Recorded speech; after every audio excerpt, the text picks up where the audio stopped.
3, 2, 1.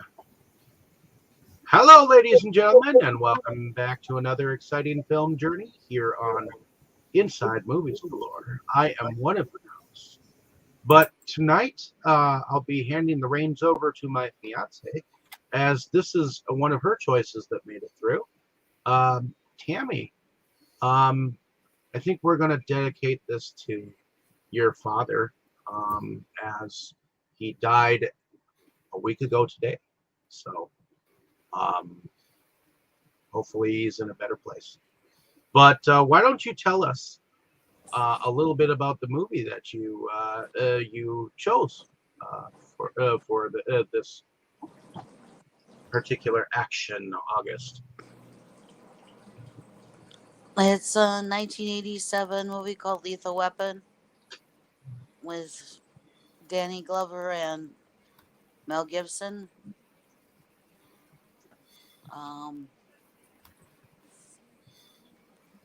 Basically, two cops that normally don't work together get thrown together to take down a drug ring, and it's they're quite different, and it makes for very interesting then.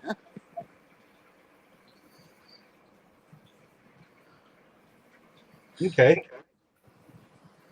Well, I know that it's directed by Richard Donner, who also directed the Superman 1 and 2, if I remember correctly. And written by Shane Black. And I guess it also stars Gary Busey, Tom Atkins, Darlene Love, and Mitchell Ryan.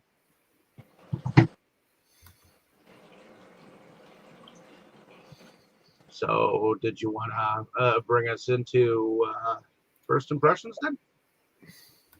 Okay.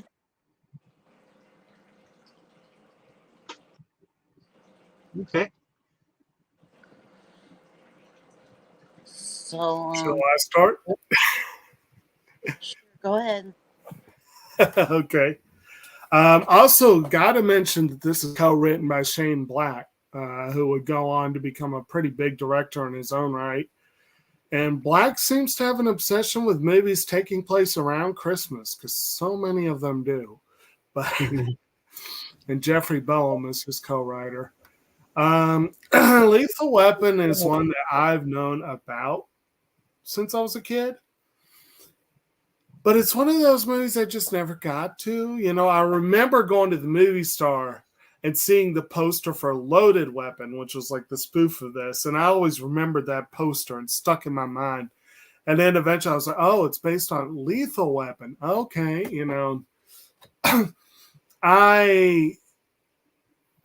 we have covered on this channel Maverick, which is also a Richard Donner movie starring Mel Gibson, which features a cameo by Danny Glover that was set up specifically as a nod to this franchise. And when I first saw Maverick, I was like, oh, it's Danny Glover.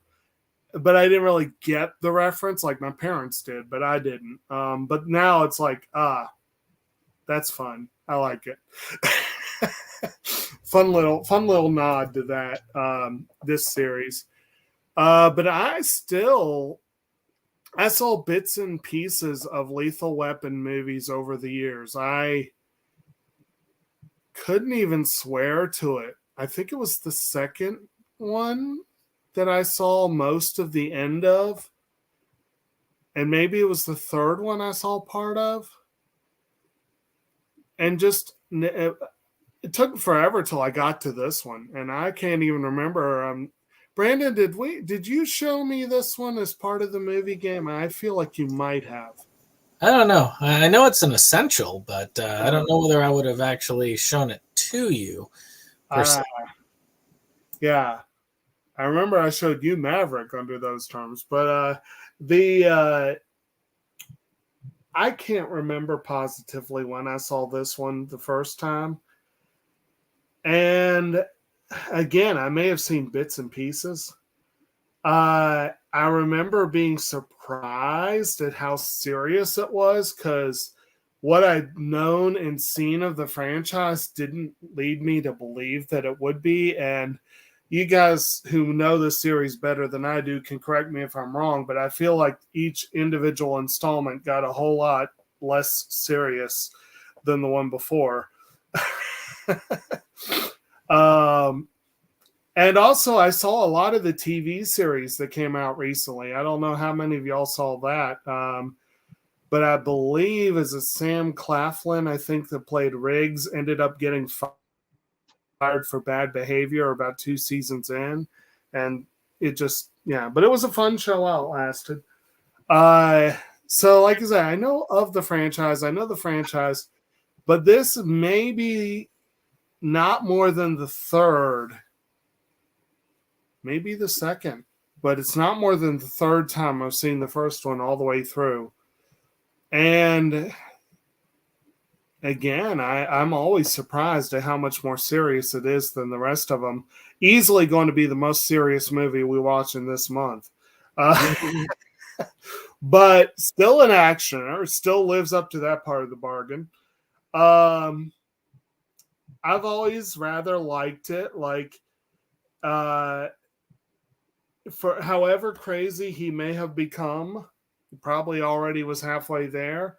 Mel Gibson definitely does manic, walking the line between crazy and heroic like no one else. You know, a few people are in that ballpark, but Mel Gibson has a way of doing that that's very Mel Gibson-ish, but it's but it's fun. It's fun to watch. I like him, the role. Danny Glover as Murtaugh is a great foil for him. They really are very different. They play off each other very well. Gary Busey's always fun. He's actually kind of restrained in this movie, which is interesting. And yeah, I'm glad I got to watch this one again. I couldn't find, I swear I have this movie. I swear I do. But I could not find it. And I'm kind of ticked about this. I ended up renting it on Amazon. Luckily, it was $2 and change. But I swear I have this. But I do have an unwatched copy of Lethal Weapon 2. So I'm going to try and get that watched in the coming week or so while I got this one fresh in my mind. Be able to do some comparison. But yeah, I'm glad I got a chance to, you know. And it's a good one. It's a good one. I'm glad, you know. Guess that's all I gotta say on that. Okay, yeah, I got all my lethal weapons on it's a pack. It's got them all on it, so.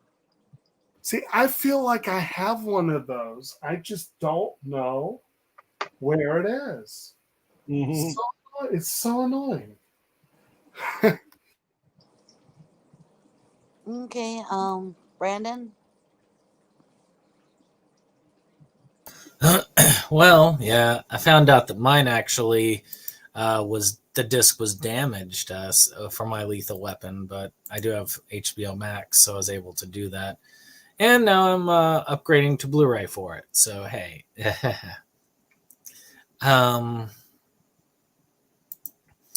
this is not my first time watching Lethal Weapon. Not by far. Let's see here. I want to say my father showed me Lethal Weapon. It was one of his favorites. And I probably watched it. Figured as much. What year was this? 84? Yeah, so I watched this probably in the late 80s. I'd be willing to make a bet I watched this in the late 80s.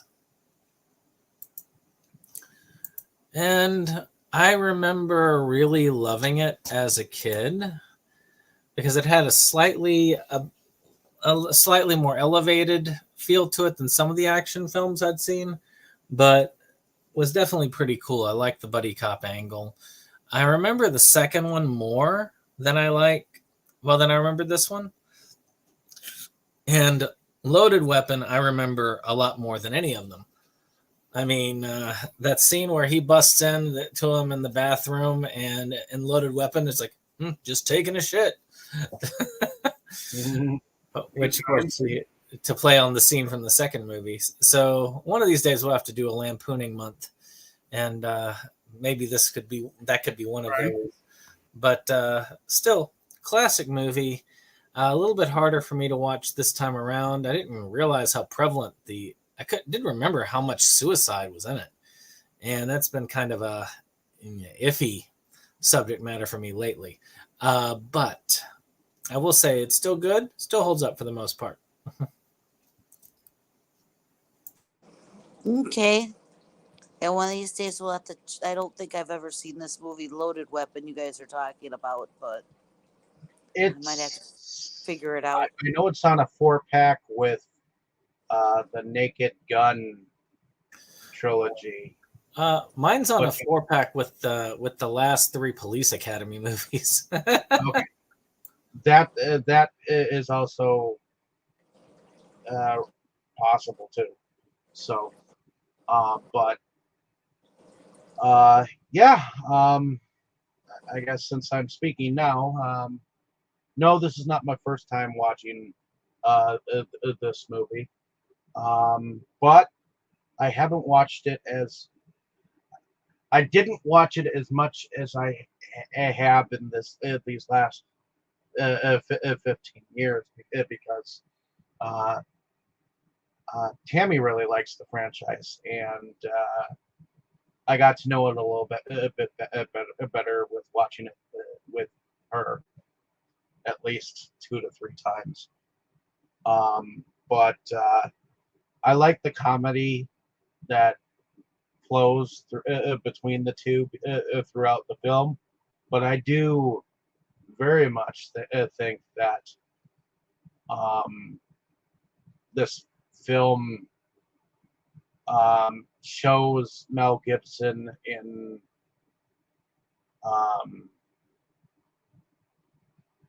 a younger way, because he still has his Mad Max hair from Beyond Thunderdome, and also Mad Max 2. But also Mel Gibson is able to portray a lot of emotional stuff that might be a little bit, I don't know, painful to see for some in this day and age, because he really does walk the line, at least on some things in this very beginning. But that being said, I do enjoy the performances. I do think because of the way that Mel Gibson's character is why it makes it a good movie, and it does help that Danny Glover is his, because I remember Danny Glover from Predator 2. I remember him from what was it? Angels in the Outfield, among other things. So I also liked Gary Busey's performance, and the other thing I always remember is that the bad guy in charge of Gary Busey's character, he played Burke Devlin on the original Dark Shadows soap opera, which was a running character from the very beginning of the show when he was younger, and then later on, like, I think it was Dharma and Greg. So other than that, it is an enjoyable trip. Okay. I don't remember when I saw it the first time, but I know I really liked it. I know it's not one that my dad introduced me to, but I do believe I did watch it with him at one time. but I know he's not who introduced me to it. But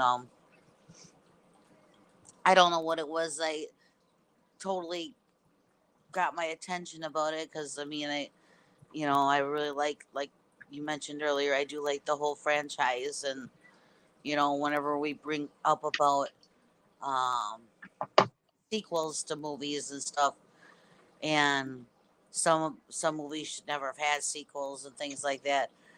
I'm always I'm always first to bring up that I think that the Lethal Weapon franchise was a good one. You know, it's one of those few ones out there that, yeah, you didn't go, oh, geez, there's a second, or oh man, there's another one. People actually enjoyed watching more than one. It wasn't one of those that like that they should never have made another one. um, I think like you guys mentioned before that Glover and Gibson play good off of each other, which they do. I think that's part of what really makes the movie is the way they play off of each other. So I've on- I never really get sick of watching this one or any of the other ones that follow. So Okay. Was that pretty much your impression of the film, at least before we get into it? And Dustin, yeah, welcome. What was your first? Was this a first time watch for you? Well, I first saw this on cable, I want to say some point in either the 90s or early 2000s. Like, this is one of the... So, a little bit of backstory. My dad used to like to go to video stores that were, like, clearing out their tapes or, like, having sales, and he would just kind of buy whatever he could get his hands on. We later realized he was actually collecting adult films, but a lot of times he would, like, bring me along and buy stuff for me, and I had no idea he was doing that.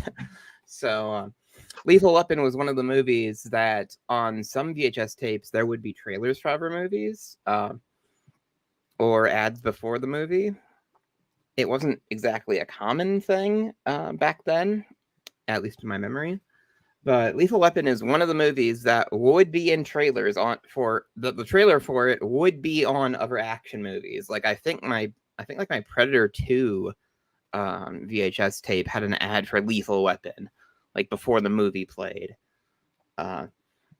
And it's honestly difficult to remember which movie did have that trailer on the tape, but I know some of them, more than one of the movies I had back then did have Lethal Weapons trailer. So I had seen it in that way first, and it had, it was in my mind.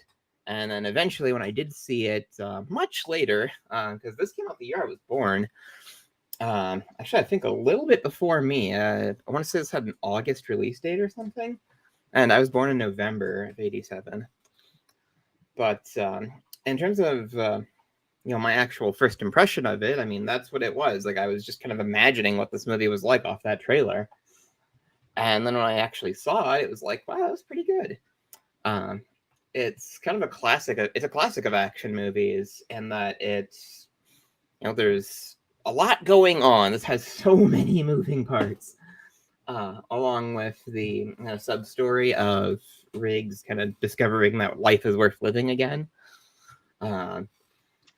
It's got some more depth to it than I think later action films kind of forgot to incorporate.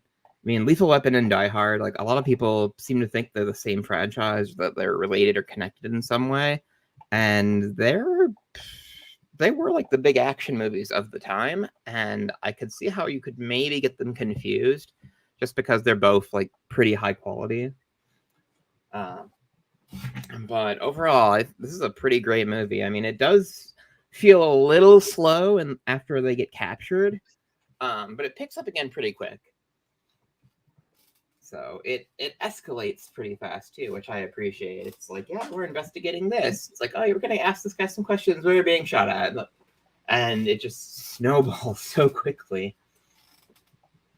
And it has Tom Atkins too, which until I became a horror fan, I did not recognize who that guy was, even though something about him seemed magnetic.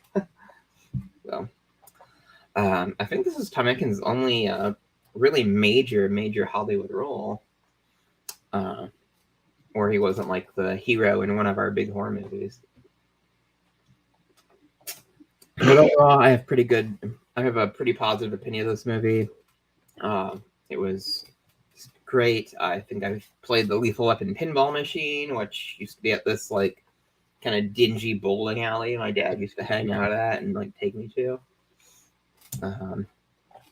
Yeah, so thinking about this movie kind of drags up a lot of seemingly not connected memories, just kind of around, it was in the culture, people were talking about it. I would see like ads for it and stuff for it. And then the sequels themselves are also generally pretty good. I haven't seen them for a while. It had been a while since I'd seen this until I rewatched it for the show. And it really held up. So I was... I didn't probably talk about that Popcorn and Bed Lady too much, but I was... after I finished that, while I was waiting to come on, I was watching a little bit of like her first time seeing that, like as a Mormon adult last year, and that's interesting to see how this has some pretty in-your-face graphic violence, and seeing somebody used to the relatively clean action movies of today experience that, like wow. Mhm. So there's a lot going on in this, and there's kind of a lot to touch on. So yeah, to summarize, great film. Mel Gibson's a dick, but we didn't really know that yet, and I don't know. Like I don't know a whole lot about the incident that made everybody kind of shun him, but I don't think you can really deny that he is a pretty cool actor in his heyday. If any of that makes sense. Okay. Well, Tammy, did you want to bring us into the plot?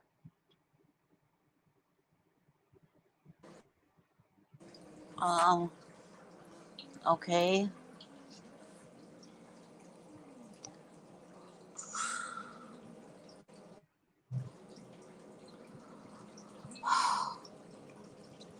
I believe it begins What is the first scene? with the jumper, doesn't it?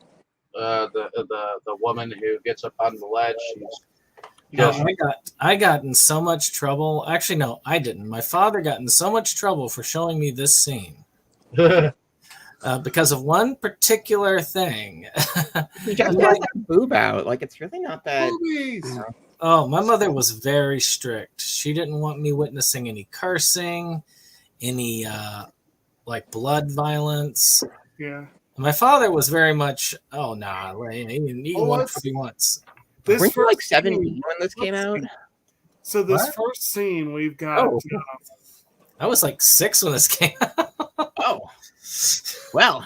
we got a little bit of boob there. We got doing blow. We got Actually 5 when this came out. accidental suicide that we find out later is murder. There's a lot of good stuff for kids in that scene. Yeah.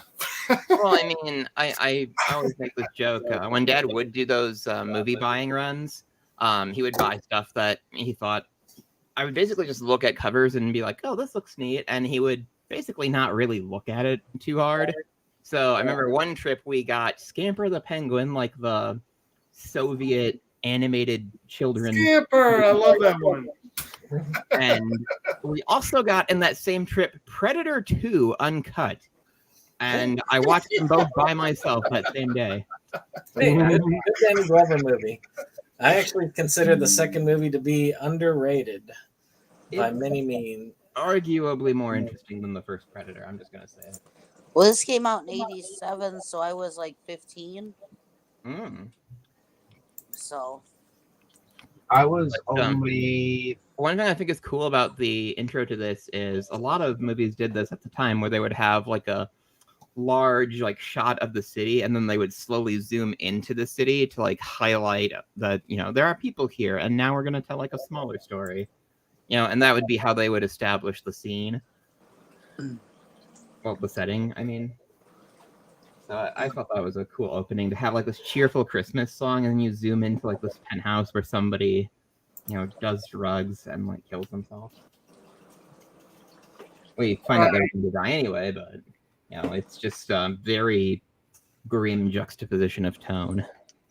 Right. And it's like I said, you know you're in a Shane Black film when it's an action film that is a Christmas movie where it's not a Christmas movie. Because, like, if I'm remembering correctly, I want to say Iron Man 3 was set around Christmas. Kiss Kiss Bang Bang was. I want to say The Nice Guys was. Those are all Shane Black films. So, I don't know. I always forget that there's anything to do with about Christmas until it comes Right. on, you know. Well, they do start with Actually, that peppy song. And they end with a Christmas song, too. Yeah. You kind of solved like a mystery for me just now, because I've been watching the new My Adventures with Superman show, and the title for the most recent episode was Kiss Kiss Fall in Portal. And I was like, Right. what are you referencing? And you just like, Oh, I've put that movie up a couple of times, but it hasn't made the cut yet. It's one I really do want to cover one of these days. What Kiss Kiss Fallen Portal? Kiss Kiss Bang Bang. well, you should watch that Superman show because it kicks maximum ass. I did see the first couple episodes, but Lois Lane annoys me. She'll grow on you. Pretty much everybody else loves her. But yeah, so we have this beginning scene where, you know, I guess her name is Amanda, which we find out later. Amanda Hensacker, I believe that's the last name, and evidently she's a friend of Murtaugh's daughter that we find out later. No, her father is an old army buddy of Murtaugh's, I believe. Yes. Yeah. Yeah, that whole deal. And he actually stood up for his wedding. Yep, and Hunsacker believes that Murtaugh actually owes him a favor because he saved his life in the army or military or whatever. But on the opposite end, we've got Mel Gibson's character Riggs, where he has evidently just recently lost his wife.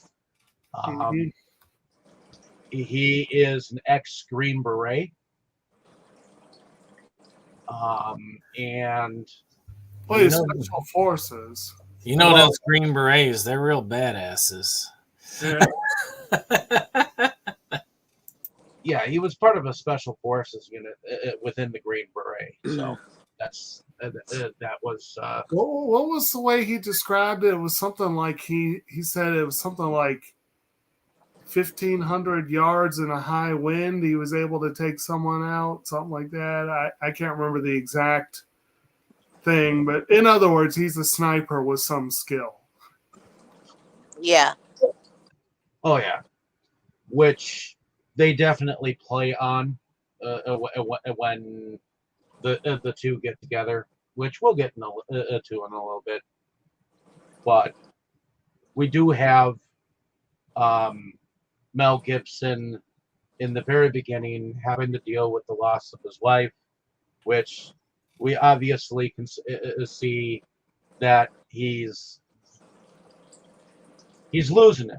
You know, he's pushing himself to limits. He's not caring whether he lives or dies. There are situations that, I'm sure it was a little unorthodox at the time for a man to wake up butt-ass naked. That scene was just fine. There was nothing wrong with that scene. Okay, there was nothing wrong with that scene. it really sells that he's kind of just like doesn't care. I mean, the door is open, like the dog kind of wandering in and out. Like he's smoking a cigarette like in bed, like he has the cigarette when he's like half asleep. Like he cracks open a beer and he's drinking the beer and smoking the cigarette while he's using the bathroom for the morning. Like, I mean, I've been going through some kind of similar like cycles, and I've done stuff that, you know, is kind of like that, and that's kind of a sign that you just don't care about your life anymore. So yeah, well, Dustin, I don't know if I'd want to see your backside naked, but Mel Gibson's was just fine. He is in much better shape than me. That is true. But anyways, I guess the first situation that we see him go to is evidently there is a gunman in a building that evidently he's hurt a child or some children. He's a sniper, and he's picking off school kids and anybody else that's around. So when he gets there, at first he acts as if he's going to walk away, but then he decides, you know what, fuck it. What's the situation here? Okay. So he starts walking up, and they're trying to tell him, no, stay back. What are you doing? Are you crazy? And he keeps walking, and the gunman isn't even like hitting him or anything. So he yells up at the dude, "Hey, asshole, I'm still here." And he shows himself, and he just it pulls out his gun and knocks back a couple of bullets, and dude's dead like almost instantly. What he was trying to establish, though, is when he walked up, he asked if he was randomly shooting or if he was hitting anybody that he was actually shooting at. And then when he walks up and the guy shoots all around him, he was assessing. Actually, you realize it after a moment. He was trying to assess exactly where the guy was. And once he got him to shoot again, that was it. Then he took him out. Well, I think all of that is all there just to kind of show you that he is reckless to the point of he's kind of just daring them, like, go ahead, kill me, go ahead, take me out. I don't care, but if you don't take me out, I will take you out. Right. And he was showing he was reckless, but yet he was also very good. He was, by getting this guy to shoot, he knew exactly where he was for him to shoot him.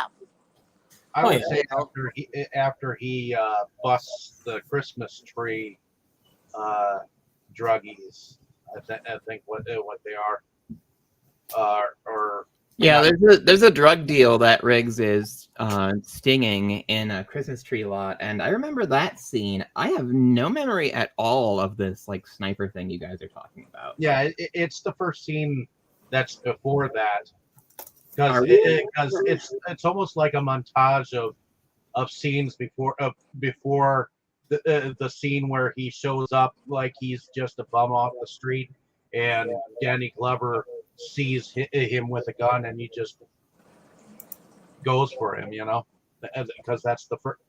Because he's just told that he's getting a new partner in that scene, and then, but he's honestly watching Mel Gibson, Riggs in the background, and he pulls his gun out and he just lunges at him. He's got a gun.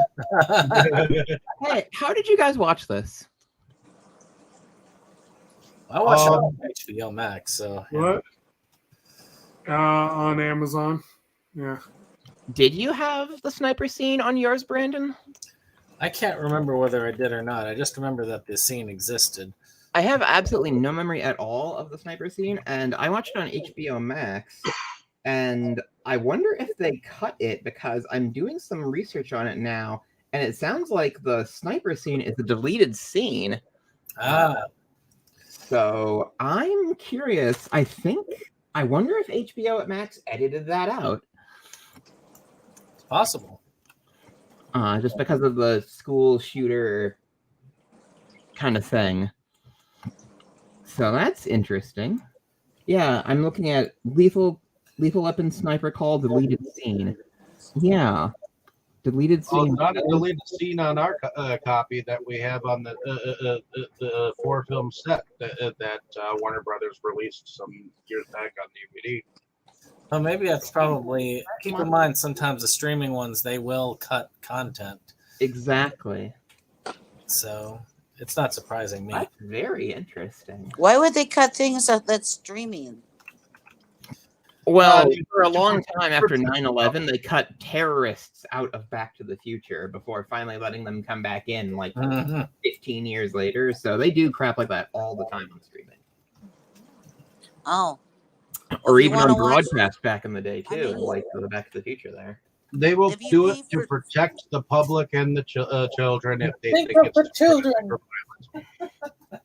But if you're paying to watch streaming, you should be able to watch the whole damn movie. That's just wrong, you know? Well, you would think so, but streaming actually sucks in many ways. Well, that's one of the reasons why people are very much. That's one of the reasons why a lot of people do try and collect physical media versions, because in a lot of cases, not all cases, but in a lot of cases, physical media versions are the uncut versions. But the streaming versions, they can alter those on the fly. Good example of that is The Simpsons and South Park. Both of those saw heavy edits and some episodes even tossed when they got to streaming. But if you have some of the older DVD releases, you still have that intact. It's just like what was it? Me TV when they took out anything that had to do with the General Lee and the flag. Well, you know, they will do whatever it is necessary to protect people from racism, violence, nudity. Did they edit the General Lee out of Dukes of Hazzard? Like, how can you do that? Like, Do every that.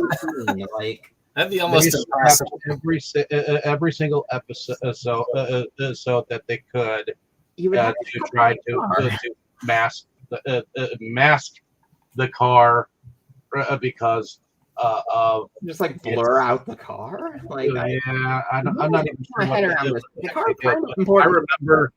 remember it was like the Amazon purge, you know. So Well, I thought they were just masking like the scenes where you could see the top of the car, where you could see the flag on the top of the car, not Doesn't- necessarily editing didn't, out the like, car, Bo- just Didn't that both the have like, oh scenes my where you God. actually see the top of the car.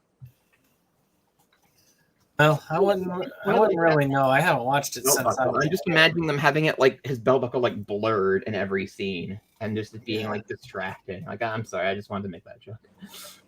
Well, again, this is why you look at the physical media, but a lot of times they try to do the job that parents probably should be the ones to do. But that's just an opinion, you know. Well, like we talked about in Megan, a lot of people just want the TV to be the parent now. So Indeed. Or the weird Android doll. the device should be the parent, not me. Yeah. So, anyways, Digression aside.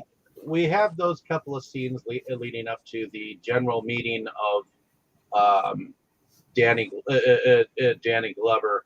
I forget whether we actually get a scene with him out in the general public, except for the fact that maybe we're getting some scenery of him trying to avoid being around his family. Yeah. I think Well, we the can beginning introduce of him, like, the taking him beginning back, scene don't we? is how Yeah. embarrassing. That's right. How embarrassing to be sung happy That's birthday right. while you're in the bathtub. You're right. It's like I said, that should have been the first time he said, I'm getting too old for this shit. But he, I believe they did show him. They did show him at a couple of one or two crime scenes first, didn't they? I thought they I did. don't even They think so. saw him like wake. I remember they showed him like wake up, like take a bath, get sung to by his family. Like he had Yeah. breakfast. Yeah, and then he was out and then- being a cop. Yeah, and then he was at the police station, and that's when he heard from a detective that he was getting a new partner. And But then you didn't hear that until after That he was after. tried to tackle said partner because he thought he was suspicious. yeah, Because he showed up to work when he got assigned the partner after he had shaved. The shaving came after the birthday when they pointed out the gray in his beard. And he was like, no, I ain't letting that stand. So he decided to shave it to hide that gray. Again, perfectly understandable. I actually found some white hairs on my chest the other day, and I spent like 10 minutes like plucking them. So. See, I don't care at all that I've got some white hairs. It's just I do care that I'm Well, losing. not about you having white hairs. But... I care about the no hairs. Yes, I care about all the gray that you want. I will take that if you give it back to me. Yeah, I could do the Steve Martin thing. Just have gray hair but have a full head of it. That would be fun. I don't think I've gotten a white hair yet, but I have gotten bushy eyebrows, and that's something that seems to bug me as I get older. No, David, you may not have any gray hair yet, but you managed to give everybody gray hairs. Aha! I believe it. You will. I do take at least some comfort in the fact that my hair is still like pretty like luxuriant at least. So like I need a cut so bad lately. Anyways, let us get back to the ties into aging, which is another theme of the movie. See, there's a point to it. Indeed. Yeah. As again, I'm do over. So, the unlikeliest of partners get slapped together, and we do get before the meeting we have I believe a police psychologist try to talk to their boss, Right. And try to talk him down. Hey, this guy's on the edge. There's a debate going on between his boss thinks he's just trying to draw basically I guess it's a disability pension for being crazy, and she's like no this is legit, he needs help. Yeah. So one of the things I think one of the first things that we see happen with Danny Glover's character and Riggs is there is a suicide. Someone who says that he's going to be jumping off a building. So while Danny Glover's character is below, Riggs goes up and actually handcuffs the dude. And he's like, okay, you want to jump? Let's jump. Let's do this shit. First, he does the whole, trust building thing. Yeah. Like he walks in, he doesn't just go right up to him because the guy would have jumped, but he gets to the point where it's like he's kind of wigging the guy out because he looks like he's perfectly happy out on the ledge. It finally offers him a smoke, and that's when he's able to cuff him because the guy lets down his guard finally. But yeah, it was an interesting approach. Well, there's something that Tammy noticed as they were jumping off.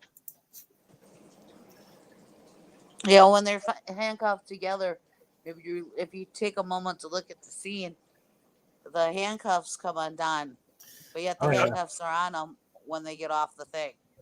Yeah, when I was watching it this time, I caught that as well. I even posted it to the chat and then made it into a reel because I was like, okay, this is funny. So I decided to make it into a reel and post it to Facebook. I wonder if it may have, maybe it was just a little too risky to do the stunt while you were handcuffed to each other. Yeah. Well, it actually broke off like before they were jumping, and so they actually clasp hands. Yeah, they were grabbing for each other's hands to try to make sure that it looks like they're together. It's It's like they did it in one take and just That's decided, oh fuck it, we'll leave it in there. You know. So, it was just kind of a funny moment when Tammy told me, "Yeah, rewind that if you really want to." So I did.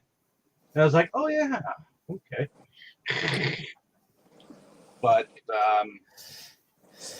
I guess they jump, and it's in time for the because they were just blowing up the mattress for them to jump anyways. But then after that is when Glover's character is just like, he's really crazy. He's talking on a portable, like a phone or whatever, and saying he is really crazy. And he's trying to get the doctor like to totally agree with him, and he's.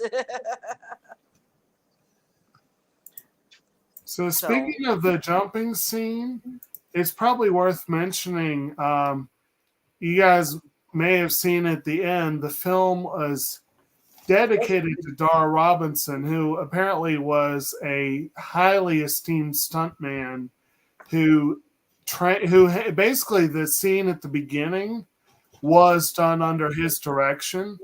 And it's pretty fascinating how they pulled it off, I guess. But he trained a lot of people for the movie. He did some of the stunts himself, and apparently died in a motorcycle crash while the film was in post-production or something like that. So they dedicated to him. So that's kind of, I guess in a way, it's kind of ironic for a stuntman to die like that offset. But it's kind of, I just thought that was worth mentioning. Yeah. Well, I guess he was professional when he was actually on the job. But apparently the woman that played the daughter in that first scene, actually, that was a real chum. They just used some clever visuals to make it look, really good. Like a long fall instead of like a very short fall, I would assume. What's that? The way you described that, it sounded like they used some camera tricks to make like a 10-foot fall look like a 100-foot fall. Well, it looks like it says the airbag. There was an airbag that was covered with a life-size painting of what was below. I don't know how far down it actually was, but they were able to use that to make it look like, they were able to hold the shot a lot longer than they could have. It's kind of cool. It is pretty cool. Yeah. Oh yeah. But I do believe that there is another. Okay, so while they are in the vehicle together, is when they start to get a little bit more chummy, and I guess that's when Riggs says something. Hey, maybe if we survive this together over this next couple of days, maybe I'll live long enough to get you a birthday present. Happy birthday! Since you've been so nice to me lately. But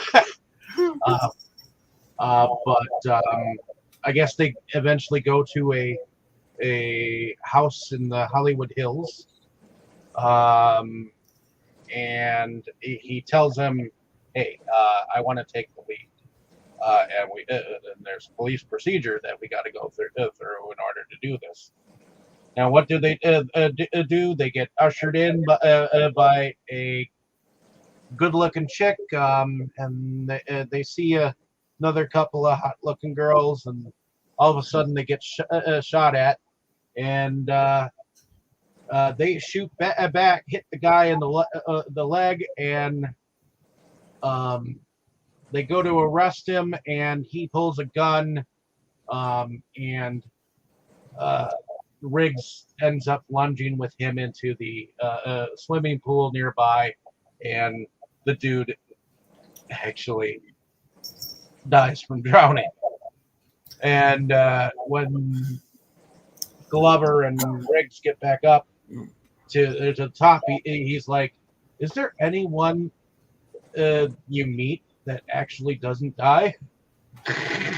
Yeah, the drowning thing was particularly unfortunate because it's like I shot him in the leg, he'll be okay, and then he falls and gets like tangled in like the cling wrap, and it's like, oh well. It's a In all pretty- fairness, he was concealing a gun, so Well, yeah, but it's just kind of like, wow, you suck. yeah. I mean, I guess he it's kind could of have, mean. if he had decided not to take the gun to try and shoot, the guy, he probably would have been alive at the end of it all. Very true. So that is the next scene that we have. Tammy, do you know what happens next after that?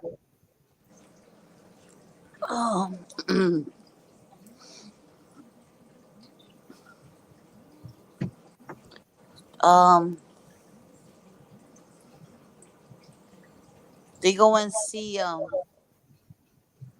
Glover's friend at the bank where he works to talk to him about his daughter. And they're gonna, he said he's gonna make sure he catches, because the whole they're investigating is, even though his daughter jumped, the pills she was taking were laced with drain cleaner, I believe. And so if she wouldn't have jumped, she would have died anyways. Mhm. So they're on a mission to find out, Yep. about this drug dealers. Mhm. So on a Well- mission from God. And Mitchell Ryan is the guy who plays, I guess, this lead drug dealer dude who, I guess, originally was part of a defunct CIA operative team called Shadow Company. The Shadow. Yes, Shadow Company, yeah. And he has his team of operatives around him. Well, that one dude just takes that lighter just to show how loyal he is. Right. Hold it there. That John, was difficult for me to watch as like a 7 or 8 year old. which again, it's always Gary Busey's always good for a fun time. He's very restrained in this movie though, but he does do a good job of a menace. I love this little trivia bit that I read here right now. To add tension between the actors, the director told both Gary Busey and Mel Gibson it was the other who kept eating the last waffle. I'm like, that would be effective, yes. Man, I wanted that waffle. But yeah, so I guess after they go and see that the father Hunsaker dude, they go and investigate a house that explodes, I think, and some kids nearby saw who started it. And And they figure out that the person who must have been with the girl, like when she jumped, who like slipped her the poison, was this other prostitute, and so they track down her house, and that's the house that blows up. There was a prostitute who just happened to grab a cop and say, "I saw the whole thing," and yeah, they figured out, oh, maybe. Actually, that scene with the kids is sadly accurate to today. Yeah.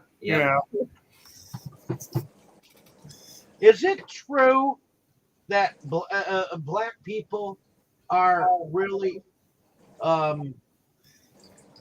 under what was the word that he used?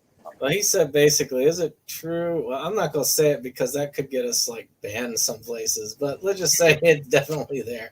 And Yeah. Is it true cops kill X? You can fill in the blanks. it's pretty sadly very true. So it's like you can totally understand why these kids are like, okay, that's why they've been told this. Like, it's probably good that somebody told them that like early.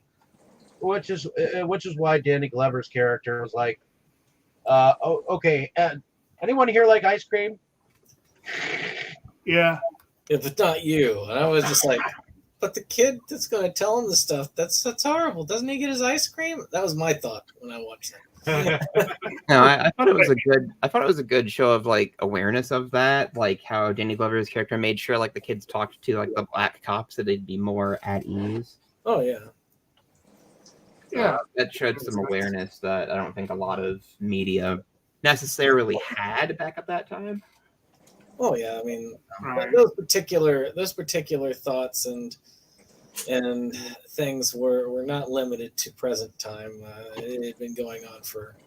And Riggs was doing some comedic effort, like while he was questioning the kid. But the kid actually pointed out the tattoo on his arm was the same as as Mr. Josh was, which we find out that it was him later. Which basically I think that also played into a little bit of realism there, because they were trying to get him to describe the guy, and you ask a kid to describe someone in detail, and he's tall, he's blonde, it's like all he's like, that narrows it down.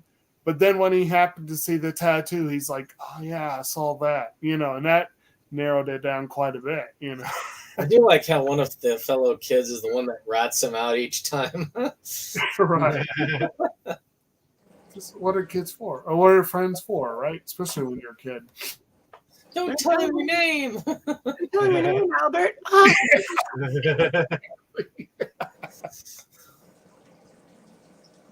Which I wonder if that was a comedic effort towards Fat Albert at any given point in time. Maybe. The cartoon, maybe. Who knows? I don't know. I did find it weird that kid looked dazed as hell. He just kind of sat there with his mouth open and those sunglasses. But in any case, that's what turned them on to that. We do get the show of strength by McAllister, where evidently he's met this drug dealer in a bar, and Mr. Joshua shows that he can tolerate pain to a certain extent, just to kind of creep the dude out, and to saying, hey, my guys are loyal, And there's also a tone of like, if you like cross us or mess with us, I will send this dude after you, and nothing you can do will slow him down or like intimidate him. Yeah. Yeah, you need Mel Gibson for that. Right. And I guess there is a moment of flirtatiousness between Danny Glover's daughter and Mel Gibson when his character Riggs, when he brings him home to dinner. I think it's mostly one-sided. Like the daughter is kind of like just kind of staring at him, and even like the little kids are like, "Ooh." Yeah. And you're like, "What the hell's going on here?" Well, She she clearly a lot of growing up to do, because in the very beginning of the movie, she was wearing a very low-cut dress while he was walking out the door, and I was thinking of myself that Danny Glover must have been, or his character must have been thinking, I don't think I want my daughter to be wearing that for this dinner. Yeah. Yeah, he's very visibly is like, I don't like this. Yeah. It's very clear that she's at that age where she's testing the boundaries a little bit. It seems like he has a really tight family. They're all really close. But, any teen is eventually going to want to know, how far can I go? And she's definitely at that age. And I think Mel Gibson walks in and she's like, ooh, pretty. More or less, yeah. Well, by the time that that house blows up, they end up going back to Hunsaker and asking him more closely, like what the heck is going on. Correct me. Did you mention that he had been calling Murtaugh repeatedly before this happened? Yeah. Yeah, he had been because he was trying to get Murtaugh to get his daughter out of the profession of doing pornography. Well, ostensibly, He's a prostitute. when they have their heart to heart, he admits that he wanted to lean on him as a cop to try to help him out. Yeah, but he didn't get a chance to go ahead and help him Right. out with that at all. She decided to. Well, it's not that she decided to. She was poisoned, as it was later found out. But Well, to us, to the audience, she basically took some blow and jumped off. You know, so it wasn't until later that we found out that she was poisoned. You know. yeah, he realized real quick that, I am not going to be able to get vengeance on the guy who killed my daughter. Matter of fact, I'm going to try and stay the heck out of this because that guy is really bad news and he going to kill me. Well, Other daughter. they end up going back to talking to Hunsaker, and he basically said what you just said, Dustin, that I'm more worried about my other daughter, you know, and shortly after that is when they came at him with a helicopter and shot him, and then they realized that the cops were there, and they radioed back to McAllister that, you know, I think we got a problem. Though we shot Hunsaker, we think he actually told the cops everything. So that's when McAllister says, "Well, let's turn up the heat." So I think at that point in time is when that team of operatives decided to first take out Riggs, then I believe, wasn't it his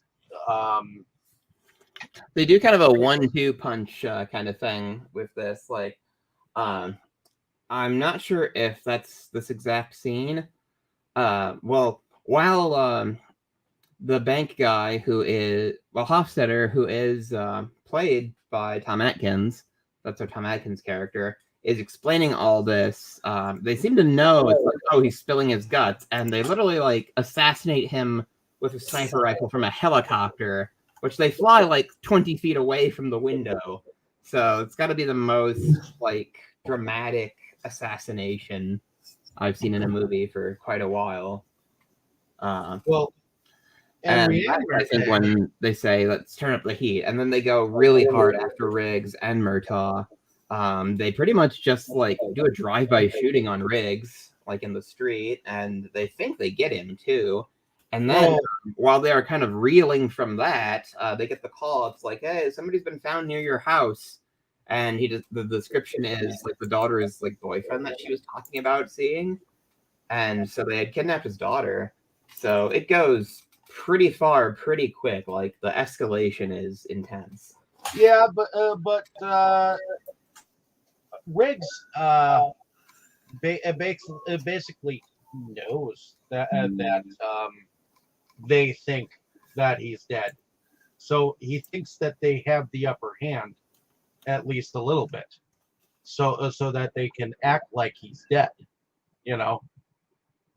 As it is, when they call in about Riggs, an officer says that he was shot, you know, to Mr. Joshua, which confirms at least a death, at least in his mind, at least up until Riggs gets there and lets them know he's there.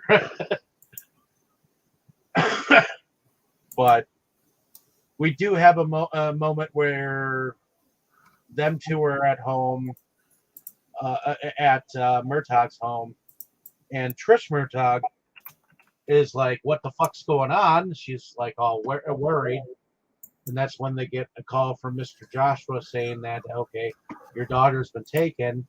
This is where we need you to meet us." You know, that type of thing. And the whole thing is we don't want your daughter. We want to know what you know. Yep, isn't that how it always is? So they do show up. Well, Murtaugh shows up. He gets out of there. He walks out of his vehicle with an unplugged grenade, which we don't know what kind of grenade that is. But he's bound and determined to tell them, "Hey, I'm going to go down with the ship if you don't give her to me." You know. Little do they know, it's just a gasser. Riggs is trying to get him out of the way so that he can shoot some targets. And there are some targets that are shot during this like skirmish here. Rianne, the daughter, ends up escaping for a little bit, but the helicopter kind of runs her down, shoots a wheel, and I guess she's captured. Riggs is found out by McAllister, and Murtaugh is caught. And I guess we see a moment of torture to get information out. What else about the torture scenes? There was some definite time spent on that. Yeah, I feel like that's something you didn't see. I mean, we saw that in Rambo First Blood, but other than that, I can't think of a whole lot of mainstream movies aside from like, Yeah. well, that really, where you would see somebody like explicitly tortured with like equipment designed for the purpose of that. Like they've got like a sponge with like electrodes in it. They're like rubbing on him. Yeah. Yeah, that was pretty new to me. Mm. Yep, it's kind of rough. Yeah, old school. What did they call it?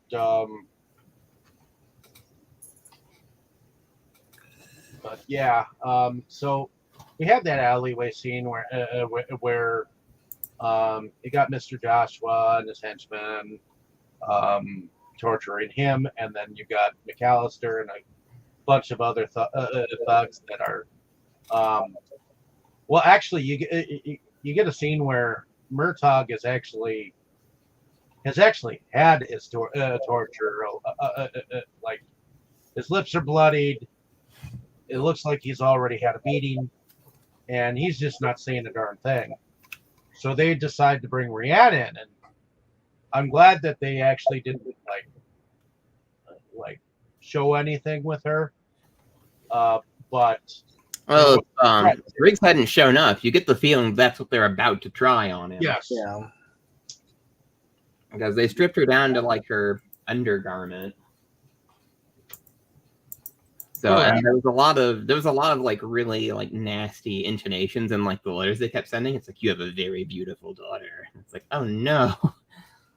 So it seems like this could go into an even worse place than it already is at any moment. But finally, Riggs ended up getting the upper hand. He actually carried the body and threw it at someone, shot up a couple of guys, and I guess McAllister ended up escaping. I wonder if Riggs' escape was the inspiration for the scene in Suicide Squad where Harley escapes by doing pretty much the exact same set of moves that Riggs did. Oh, those acrobatics he pulled off there? Yeah. Yeah, maybe. I could at least the part where she chokes the guy out where she like breaks the guy's neck with her legs, like because Riggs does that here to escape when they think he's passed out. Mm-hmm. So I would bet Shane Black and James Gunn are friends. So I would not be surprised.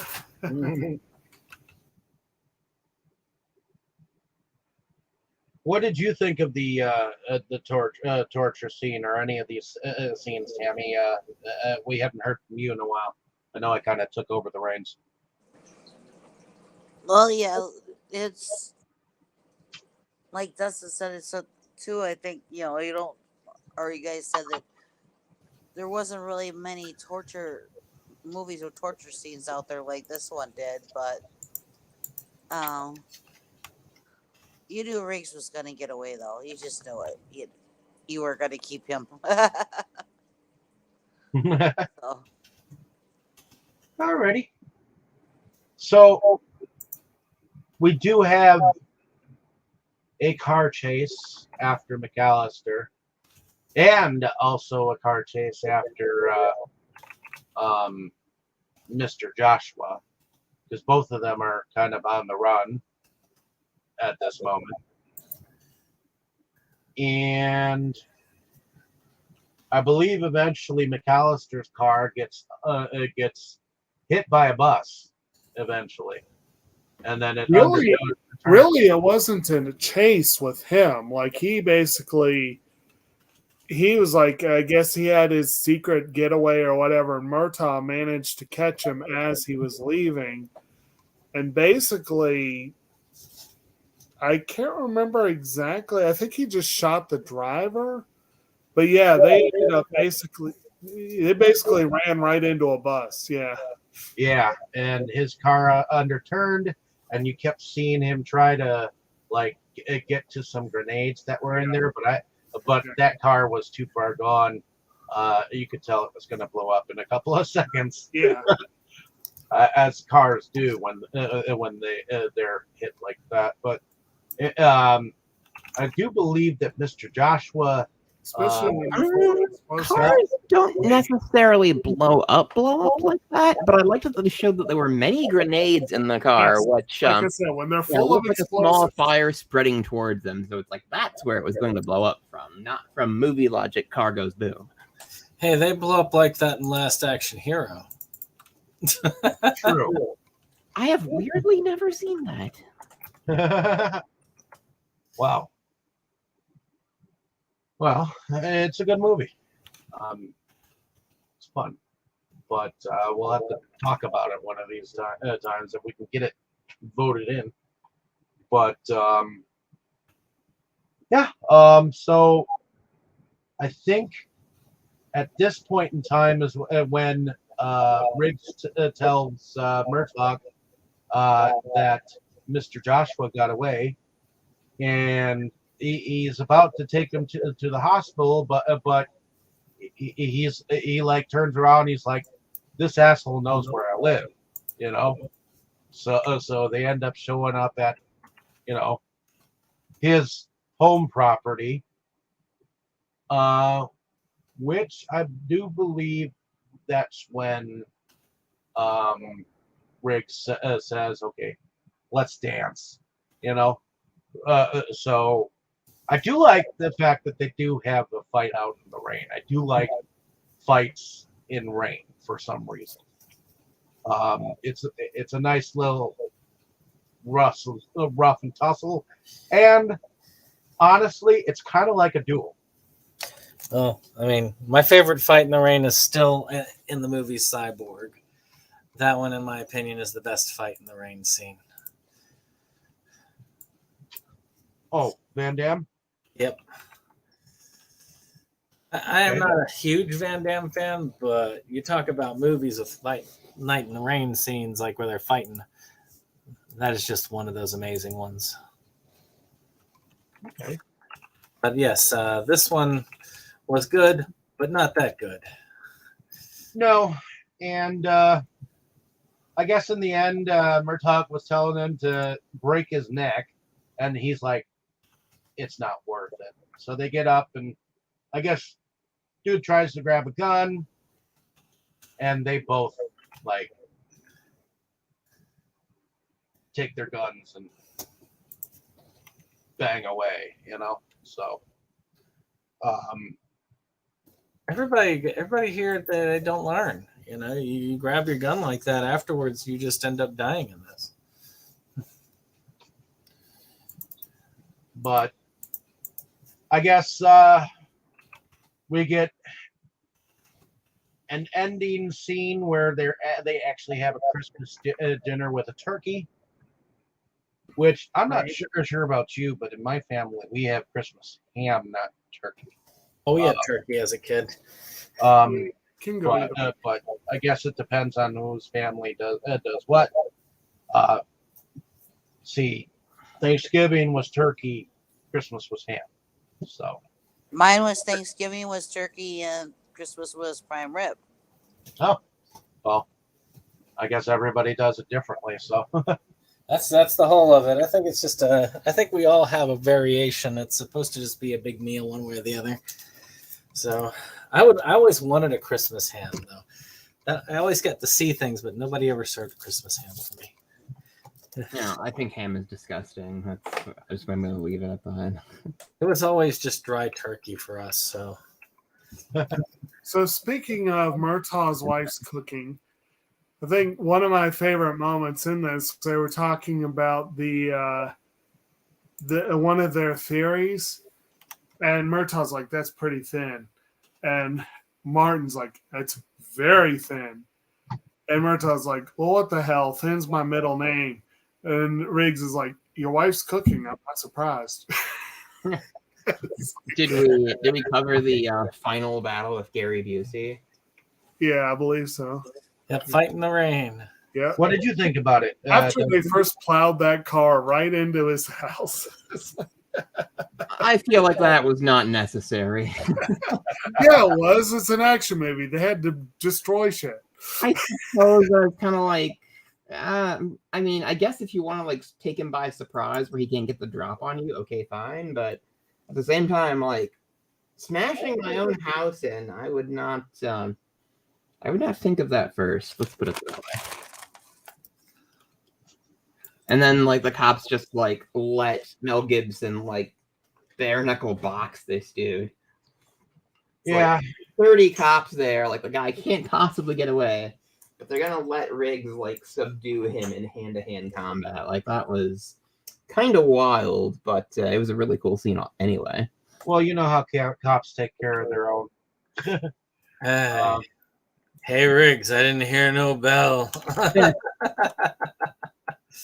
And to be honest, they actually showed the other cops around these two detectives. Well, are they detectives? Or are they just police cops? I think. Riggs and Murtaugh? Yeah. Yeah, there aren't they? I don't know. I wasn't entirely sure what they. I think they were detectives, but whatever the case. It seems like they always tend to, in action films, show that the cops are kind of keystone, you know, bumbling. Like the other, like Mel Gibson can't be the only one that isn't afraid to go and take out a dude, you know. Most of them are just filler. But yeah, we do get the final battle within the rain, and then of course when Riggs is about to leave, he's invited to the Christmas dinner, and then of course you get the last "I'm too old for this shit" a line from. We get a kind of cute little joke too, because in little moments throughout the movie, we've seen like the pets. Riggs has like a collie. That's a collie, right? I always try to call collies like the lassie dog, because yeah, that'll be the last. He has like a lassie dog. And at the end, Murtaugh has a cat, which is kind of another like small way they kind of contrasted like the differences between the two characters. It's like, oh, one's a cat person, one's a dog person, which says some weird things I don't know how to put into words, but it says something. And at the end, when he's invited there, it's like, "Can I bring somebody in?" And he calls the dog in from the car. It's like, I don't think. I don't And think. of course, you hear the noises of the cat and the gonna dog. like it. That's the reason why you don't see the cat in the next movie. Well, as soon as the dog is in there, they play like cat sounds and barking, and it's like, I'm too old for this. That's what he's going. I'm too old for this. At. Yeah. So I just felt that was kind of a funny little thing. We also have an exchange right there at the end where all through the movie, Murtaugh's been trying to sound Riggs out to see if he's really crazy. Like it's sort of a running bit between them. And at the end there, he's like, if you think I'm going to go in there and eat my wife's turkey by myself, you're crazy. And or something to that effect. And Riggs is like, well, I got news for you. I'm not crazy. But then, he's like, yeah, but I'll go, basically like, yeah, I'll go, why not? But basically that was like, it was really the first time he full on denied it, I think. I don't know if y'all got the same impression, Well, but I think one thing I don't know if we talked about it was that, he had a particular bullet, a hollow point basically designed to blow his head off, definitely. Yes. And at the end of the movie, he actually gives him a birthday present or a Christmas present, basically, and the present is the bullet. I think, doesn't he give it to Rihanna to give to him or something like that? Yeah, when he first comes to the door, he's like, I don't know what that means. And it's like, tell him I don't need it anymore. He knows it. He also sends him a present that's just a plastic gun with like some fake badges or whatnot too. It's like a little kid's like dollar store playset. Because he calls his gun a 6-shooter, Right. Yeah, he makes fun of his old fashioned gun, but yeah. I do have to say that when they actually go to the gun range, that was a What's cool. that? I do have to say when they go to the gun range. Yes. And they're kind of doing a whole whose shit is better moment. Yeah. Well, it's like Murtaugh brings I guess it was about center range, maybe. And he had the thing, and he shoots a perfect one right through the head. And he's all proud of it. And he brings it back and shows it to Riggs. And Riggs just puts the thing back on there, sends it all the way down the range, and fires, about 5 times, I guess. And then brings it back up, and he's built a smiley face around that one dot. It was pretty funny. But in any case, starting off kind of the shooting range scene that we get in a lot of this kind of kicked off a lot of buddy cop movies, like, and really made it like a genre, I think. I don't know I don't think it was the first one, but it definitely is the one that everybody thinks of when you think of buddy cop films. Yeah, it's one of the first buddy cop thing out. I guess they did it in Dirty Harry, but it seemed like this started more of a trend of that being like in multiple. Was Dirty Harry, but that one really, he was more of a loner, wasn't he? There were like shows, like things like Starsky and Hutch and things like that. He definitely had shows out there. There was that excellent Kevin Smith movie. Oh, and is it Miami Vice? I think this came out on the tail end of that, or like right in the middle of that series. So it was becoming a thing. But this may be one of the first movies of note. Yeah, because you got Bad Boys, which is a good buddy. Oh, that was definitely after this. Hot Fuzz. That was my favorite. Beverly Hills Cop was before this. But what was it? Rush Hour? Was another Rush one? Hour was long after this too. Turner and Hooch again. What about 48 Hours? Totally count. Oh, when did that come out? Wasn't that like 98? I don't remember. Richard Turner was 88. Well, okay, it is a 48 hours. type of buddy cop movie, I guess, but you get the whatever. Nobody else likes that movie. I see what we're doing here. I was just trying to think of all the Oh yeah, 88 for 48 hours. Yeah. think of. But in any case, let's go into production. What do y'all think about production?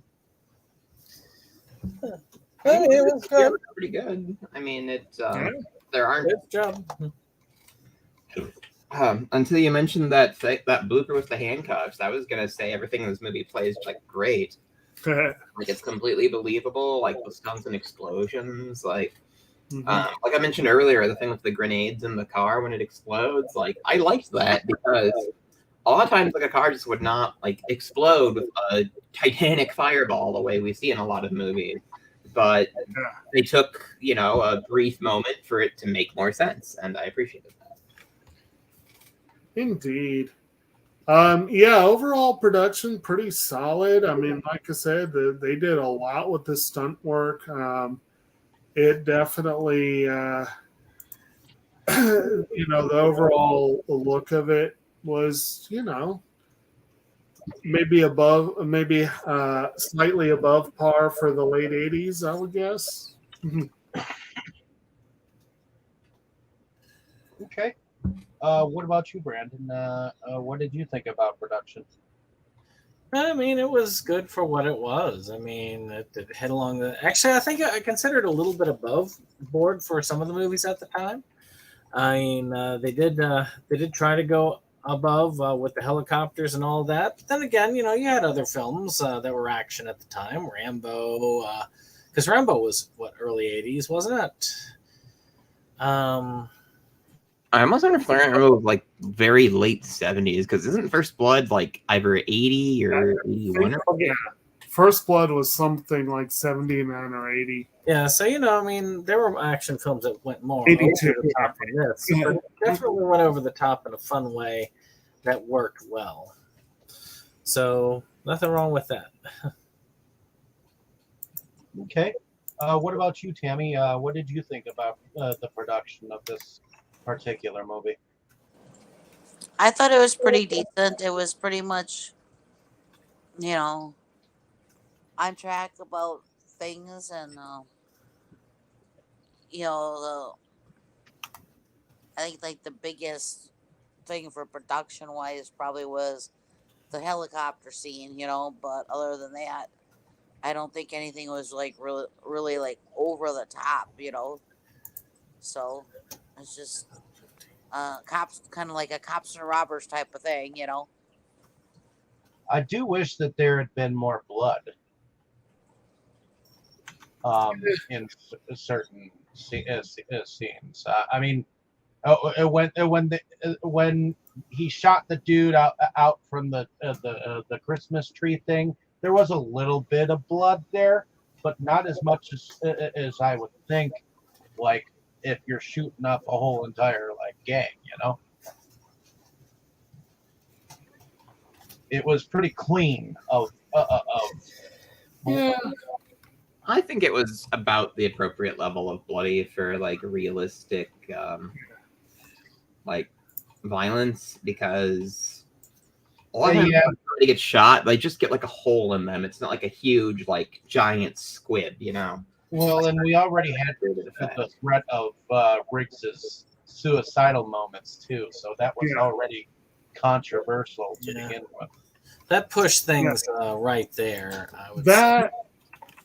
And the torture scene. I mean, there was definitely plenty of stuff here already to make not only parents and censors and everything uneasy.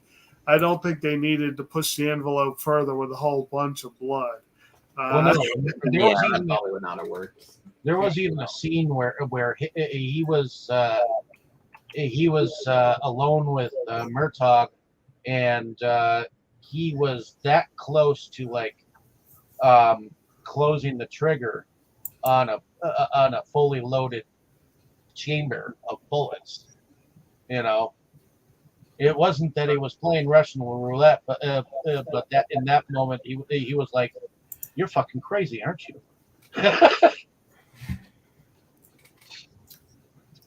But I thought the production was pretty good. Pretty good. I mean, for its time. I mean, there was a lot going on in this movie, and I'm glad that you got somewhat of a backstory for both of them. I mean, you've got Danny Glover's home life, and although I wish we could have gotten more of Riggs' backstory, but I think we kind of got that throughout the franchise. Right. That being said, what did we think about music? It was good. It was pretty solid. I had totally forgotten, and I saw the opening credits. I'm like, Eric Clapton? What? But apparently, yeah, Eric Clapton did some of the music, the score. Like, I'm like, that's cool. Well, hey, Eric Clapton's a good, is all about that action and blood and stuff. Eric Clapton and Michael Kamen, did the music. And again, you got a couple random Christmas songs thrown in there for good measure. Overall, I like the soundtrack.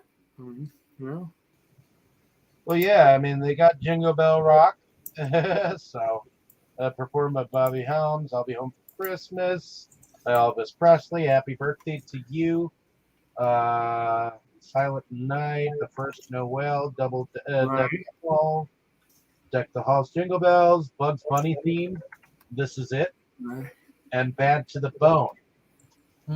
Speaking of the music, but more of a music connection, I don't know if you guys mentioned earlier with the Christmas tree scene. Did you guys mention anything about who plays the drug dealers? No. One of them, I think it's the one who actually nearly gets the drop on Riggs.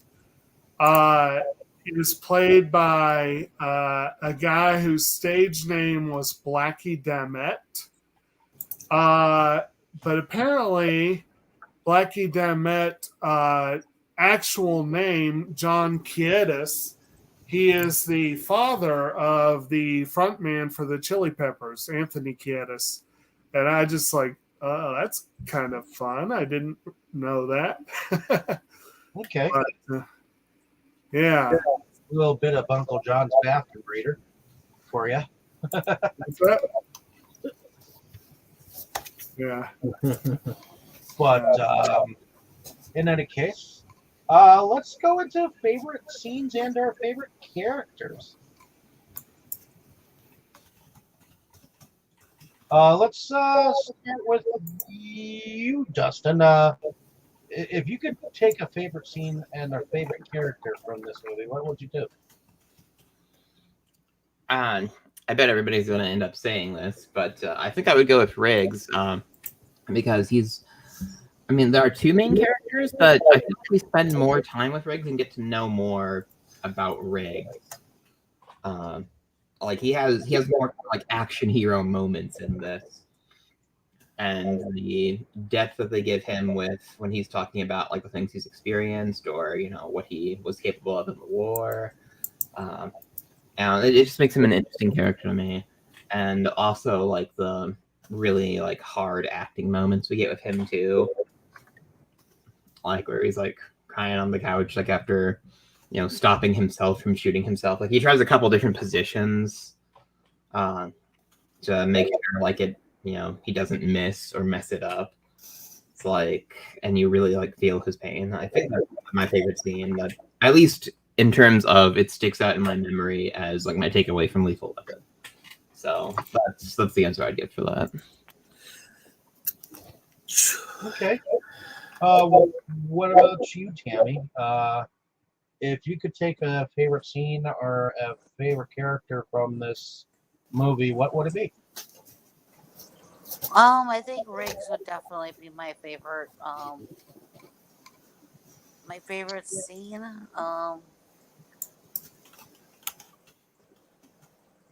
I guess I like right at the beginning. When towards the beginning when he jumps off the ledge with that guy. He's got, he's sitting there. Oh God, I'm just gonna talk to you. I'm just, yeah, yeah, and then he gets the guy in the handcuffs like that. And the guy is just like, well, if you jump, then I gotta, you're gonna be taking me, and then you're gonna kill a cop. So you want to, then you're gonna be a killer. You're not just jumping. You're gonna be a killer. And he's like, don't confusing this guy.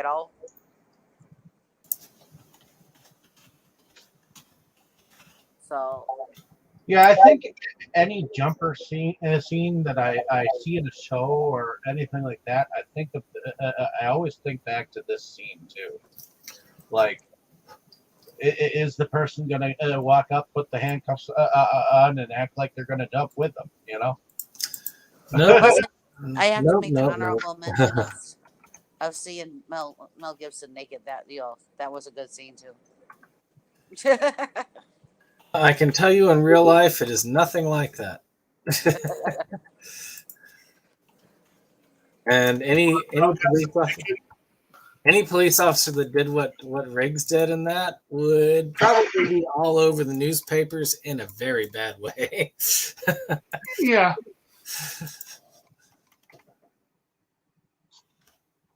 Yeah, but Riggs also had the attitude of I don't give a shit. Oh yeah, that was what the purpose of the scene was. To show he didn't give a shit. So, Brandon, if you could take a favorite scene or favorite character from this movie, who and what would it be? I like Murtaugh. I am in the minority, I'm sure, but I do. I find him fun. He's an interesting character, and just in general, I just enjoy his cynical nature. Maybe it's because I'm getting old. Maybe it's that I can identify with him. I don't know. Yes. I've been identifying with him a little bit too. I mean, I am really feeling being old this year. Like 35, like I'm already dead. Oh, wait till you're closer to 45. Yes. I'm very close to that, and I don't need to think about that. But I mean, at the same time, it's just he also brings a lot of levity that is fun to have in the series, and he's just in general just kind of a likable guy. Then, of course, as far as my favorite scene, it's being able to notice the handcuffs coming loose when they jump. That from here on out probably will be my favorite thing about Lethal Weapon 1, just because I was like, yes, I figured this out. You noticed a mistake. I noticed a mistake, and I am happy for it. Heading over to you, Jake. If there was a favorite moment or scene or scenes or character, who and what would it be?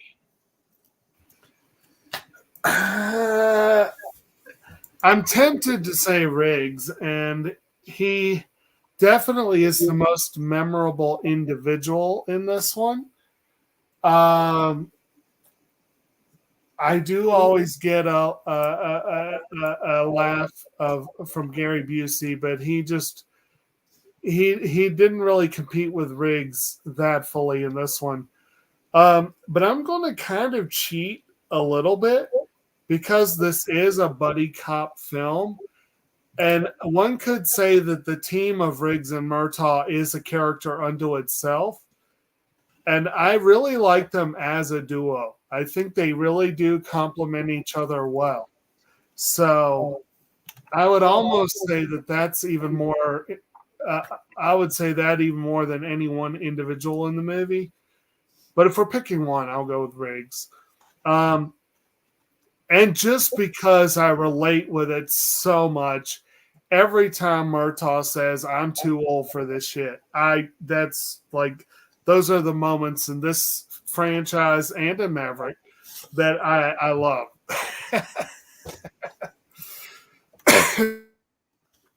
Okay.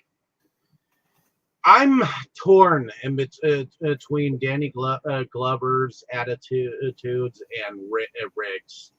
as far as characters go. I kind of confer with you, Jake, that them two as a duo is kind of like a thing.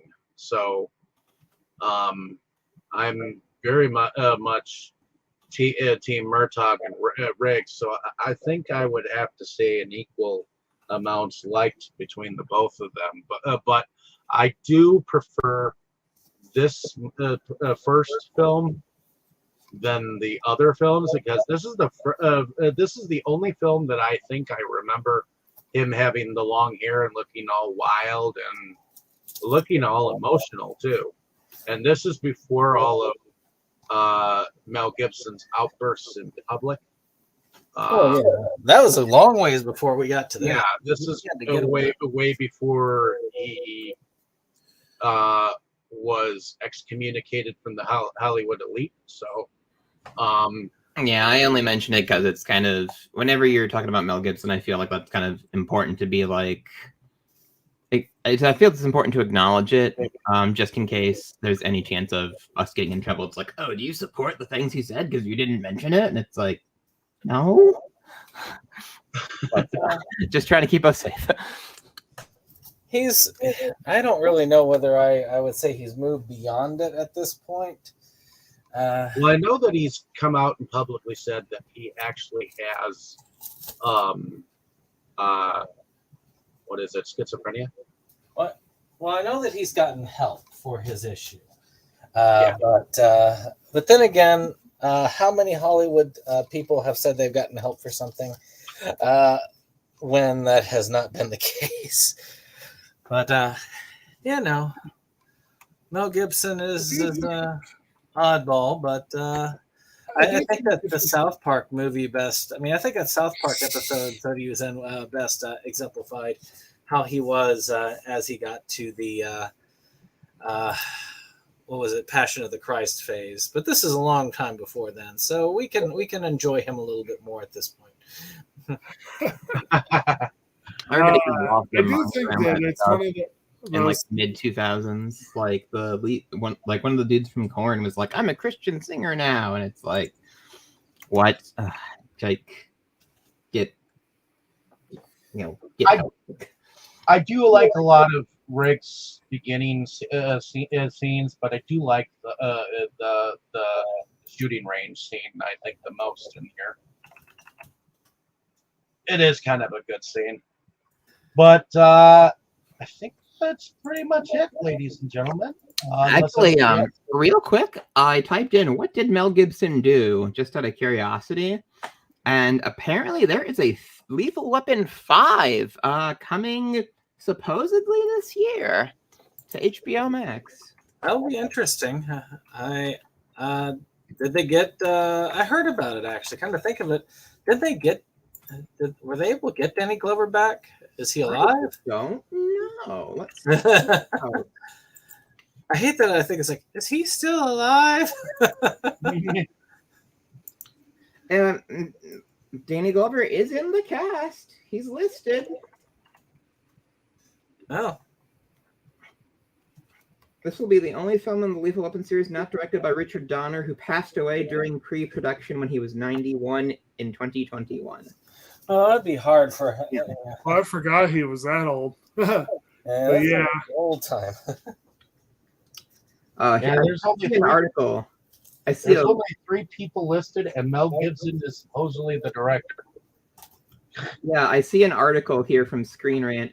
Lethal Weapon 5 should kill off Riggs, but can't. And it's like, I'm not going to read that because that sounds like a lot of editorializing, but should be interesting. Yeah. It says it's okay, so the news from April is it's not been canceled, but filming is delayed. Well, I guess we'll see. Coming up this year. I mean, 2023 is pretty much over, so. They need to, well, actually, I still haven't gotten the Killer Clowns from Outer Space game yet. You mother. Anyways. That's it could be a beta for that went very well. Would it be surprising if it was a Christmas release? No.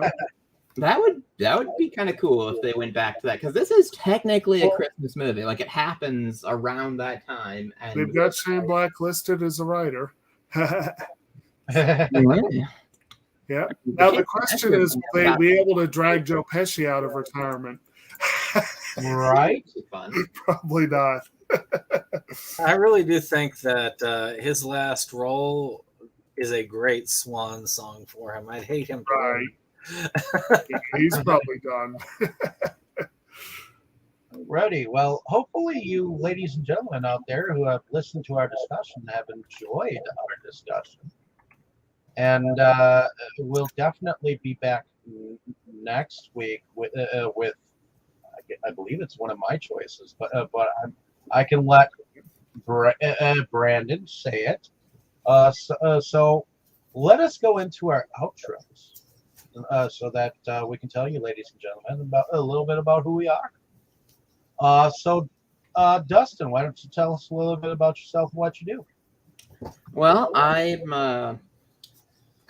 collect horror movie stuff here around Milwaukee. At least I used to before I became completely destitute. So I have a YouTube channel where I show off stuff I find. I still here and there. Last year I got so many things, but I didn't have any time to make videos. So I can actually do quite a lot of pickup videos from the past year of figures and vinyl and all kinds of cool stuff. I just need to have the affordable time to actually make videos again. So whenever those are ready, go sub and put some pressure on me to, upload things. On the Crypt of Horrors YouTube channel, I'm trying to transition it more to Cryptaxis because that's a lot easier to share and say. So just go find my channel and sub to that. I'm on Instagram as the Crypt of Horrors as well, and I post on there a lot more frequently. I'm on Twitter or X or whatever the fuck they call it now as Cryptaxis, because some jerk from Ireland has Cryptaxis and will not die. And I'm also on Blue Sky, I think, as Cryptaxis as well. I can start a threads and do all kinds of other stuff too. So, but follow me on those different platforms. And I'm tinkering with the idea of maybe if I do a Patreon, people can give me at least something to help keep this party going. So, it's about the size of it. So also I'm going to try and do some more horror, science writing, based off of a paper about reptiles and horror movies. I'm capable of doing a lot more like that, and we're working on it. Working on a lot of stuff. So go follow me, subscribe, do all that stuff. All right, I'm gonna go. Bye. Okay. All right. Catch you later. Catch you later. Danny, why don't you tell us a little bit about yourself and what you do? Did you say me? Well, go for it. Okay. What he said was buried in static. I'm sorry. I'll go. I'm Kotobukijake. I'm the occasional co-host of SeptumSin versus World. We've been posting infrequently lately, but we've got plans and some good stuff coming out. Basically, I also have been very busy of late trying to help steer the ship for the Versus Awards. I need to find time in the next couple of days to really update the page on Facebook. I've been sick. I was sick for a few days and kind of distracted, but plan to get back to it very soon. And it's basically, we are counting down. We've got our nominees in. Check out our video, definitely. That'll give you the full rundown of the nominees, but I'm going to try to post it in a more easily digestible format as well. And basically, I just keep very busy most of the time. I've got a full-time gig that basically pays the bills. And then, of course, work as the co-founder and co-operator of RVA Homegrown Natives and Native Plant Nursery. We're gearing up for a lot of stuff coming up here in the fall, and a number of side things not directly related to the nursery, but they're going to keep me busy. Like, for example, I will be leading a nature walk for the local chapter of the Native Plant Society this coming weekend. So there's a lot of stuff coming up. I just hope to God that it's not as hot as this past Sunday was. And then again, if it is, it might still be good snake weather. So who knows? But anyway, I, of course, try to make time to join these fine folks here for our weekly discussions. The action is a fun little area to get into for a bit. And also looking forward to this week's anime discussion. We'll be looking at Your Lie in April on Wednesday. So join us for that. And I guess that'll do it for me this go around. All righty. Heading over to you, Tammy. Why don't you tell us a little bit about yourself and what you do? Okay, well, I'm David's fiance. I go on this channel and another and talk about movies with everybody, and it's nice to hear their opinions and everything. And now that I collect my movies myself, and with it being summer, I enjoy taking my 1972 Grand Prix to the car shows. All righty. Heading over to you, Brandon. Why don't you tell us a little bit about yourself and what you do? Well, I'm SeptumSin, a SeptumSin versus the world. We don't do a lot with our channel right now. We are working on one big video to come up, but a lot of my work on my upcoming movie, Amityville Webcam, is moving along. Matter of fact, we welcomed a new member to the cast, Wet Movie One, as he's known. So that's a nice add to the cast. Mm-hmm. And we are almost to the end of production, and we're going to be moving into post-production, hopefully in the next couple of weeks. So that's a huge thing. Other than that, we are planning for the Versus Awards, or really Jake is mostly doing it. I'm along for the ride. But we are planning at least one video for the channel.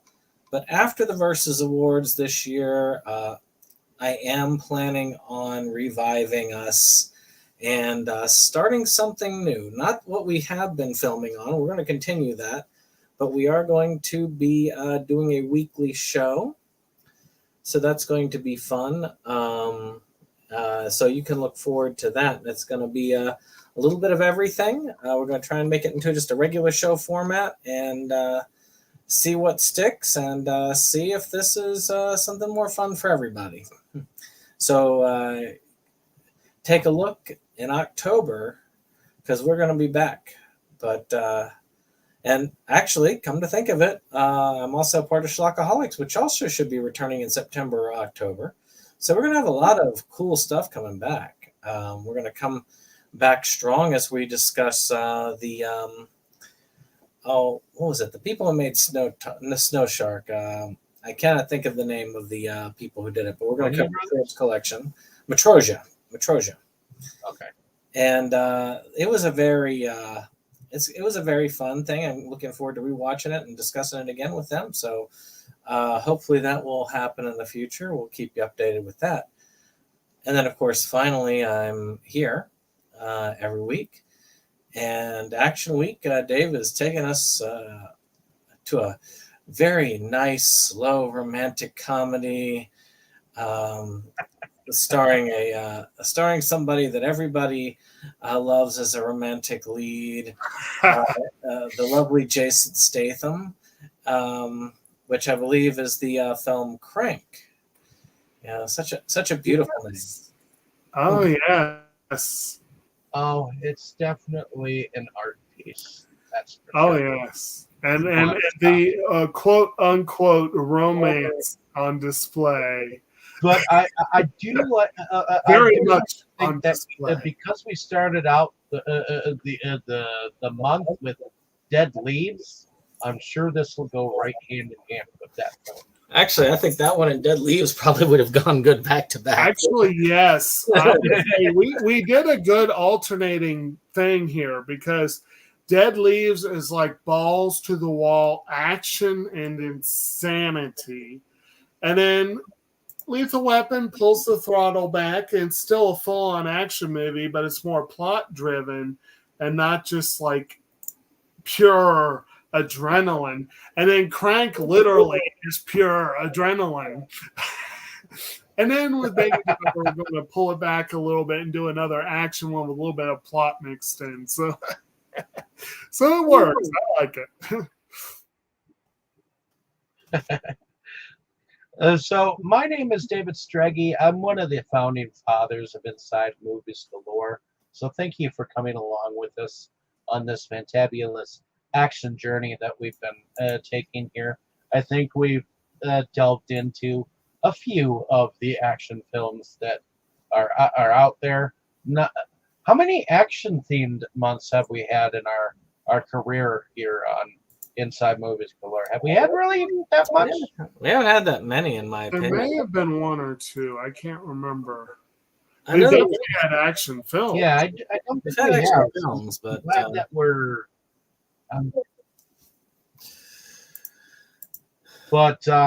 Yeah. So I'm looking forward to next week. As far as Jason Statham films go, this one is actually one of my favorites of his. So I'm glad that we're able to basically attack it. Right. And looking forward to the discussion on that. But we do talk about films of all kinds, but I also moonlight under a different channel called Delusions of Grandeur, which I haven't been able to really do much on the channel, but I do video pickups and video reviews from time to time, so please check the channel out as well as this one. We also go on almost every Sunday to kind of do a similar thing with a different group of people. In fact, this Sunday we are coming back because we took a little bit of a hiatus since one of our members went away to a festival. We're going to be doing Children of the Corn, the original. So that should be fun. And I told Boris and reminded him that it was he who walks among the corn who told him to do so. So just to get into the spirit of things. So, but looking forward to that discussion, and hopefully y'all can like, share, and subscribe. And we'll definitely be back this next Sunday. So I'm glad to get back into the sway of things. But in any case, everyone say good night. good night. Good night. Good night, everyone.